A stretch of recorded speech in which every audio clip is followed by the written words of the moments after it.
Shalom. First and foremost, I want to give all praises, honor, and glory to Yahweh, Bashim, Yahshua, Bashim, Kakadash. I want to give double honors to my elders and the apostles of Great Millstone, and peace and blessings to the elect. Now, I was just kind of meditating on this precept. Actually, 2 Corinthians 6 and 14, and then 16 to 17. I was just kind of thinking about it because in a sense, being separate to a certain degree from those, from people, of the world. Now, of course, you may have friends in the world. I'm not saying be over righteous and just go on a tear like that, but you may be around people that may lower your faith. For example, like when you see a chariot and you'll be like, I remember one time I was at a family convention, and I was like, because I said to be funny, I said like as a to be funny, because I'm just like, what else could that be? So I was like, hey, look at that. So I was like, look at that. What does that look like to you? No, clear as day. It was it was kind of small, but you could clearly see it change the color, and it was kind of pulsating as well, changing color, and it's the same chariot I always see. It's the same chariot I always see. Sometimes, I remember when I used to work, early in the year, some of few of you brothers, may know about that. But anyway, it just be pulsating. I said I turned around to a cousin of mine, actually two cousins, but one was a first cousin. One actually no, that's wrong. But they basically two cousins of mine. One was my cousin and one was my cousin's mom, who's also my cousin. So I was like, what does that look like to you? One said a star. So I said, stars don't change color like that. Next one said a plane, but look at, how can that be a plane? Look at it. So the point I'm trying to make, you be around them too much, you kind of, you feel them start to lower you, like start you start to feel them kind of lower your faith to a certain degree. That's why I say it. That's why I get the scripture when it says 2 Corinthians 6 and 14, be ye not unequally yoked with unbelievers. For what fellowship have righteousness with unrighteousness? Yeah, because just like iron sharpen iron, because like you would you speak to like-minded brothers, or in the truth, I can say from when I speak with brothers, it's just like I feel a spark. It's just like, just always a good feeling. Now, of course, it's cool to start with friends in the world as well, because you may laugh, joke, and whatnot.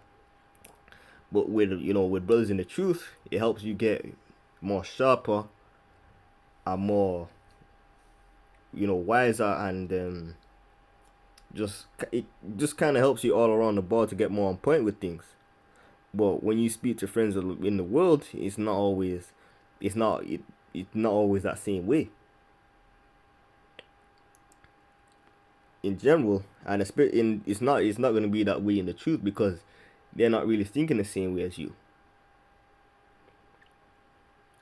And what communion have light with darkness?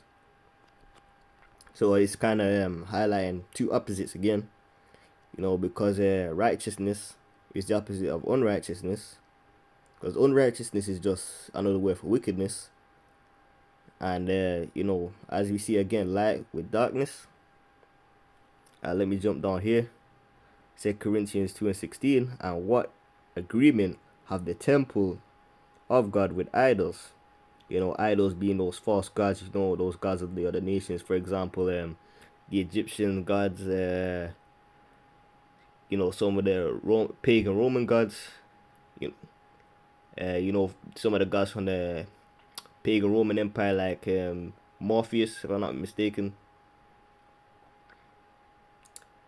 For ye are the temple of the living power, as the Lord has said, I will dwell in them and walk in them.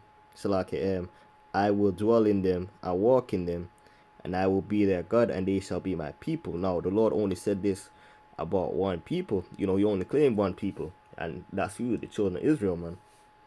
Second Corinthians 6 and 17.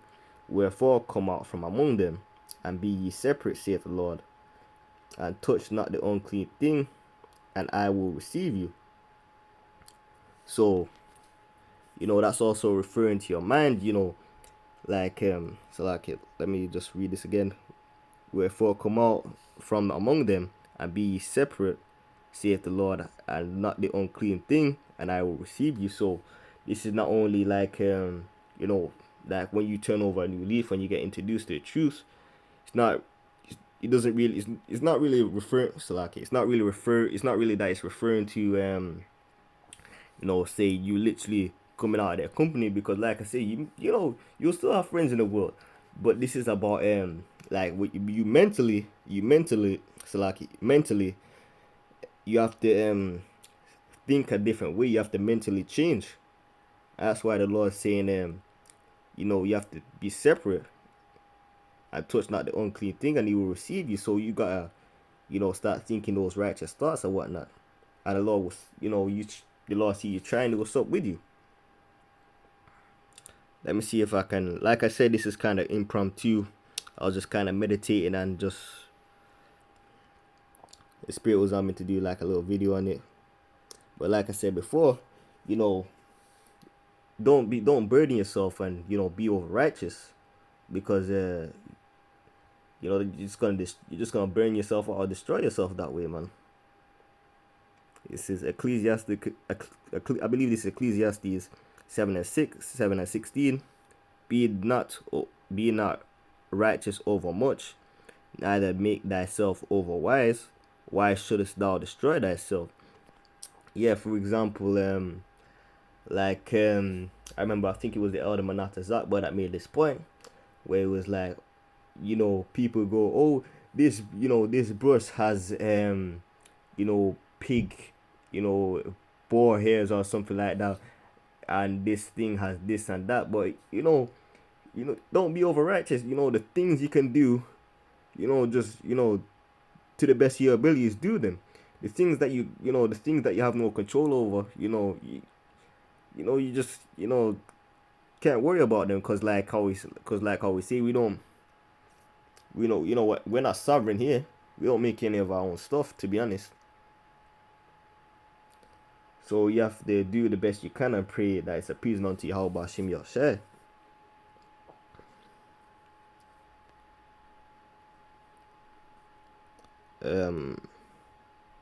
Let me close out with this, because like I said, I didn't really have anything. It was just kind of that precept that came to my mind, and I just rolled with it.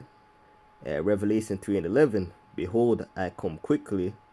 Hold that fast which thou hast, that no man take thy crown. So no matter, you may lose some friends due to the new way that you think, because of course you're in the truth now. But hey, don't let any of those things deter you. Don't let any of those things lower your faith. If you lose a friend here and there, that's just the way it has to be. But you have to think, they're gonna think a certain way. You have to think differently from them. Because ultimately, in the truth, when you come to this truth, you become a new creature. You just feel, in a way, you just feel completely different. Or, it may just be me. Like when you're in a point where you're like, when you come to a realization of things, you're like, oh, you just feel completely different, man. But anyway, I'm gonna close it out here. I'm gonna give all praises, honor, and glory to Yahweh Hashem Yahshua Bashir Kakadash. Until next time, shalom.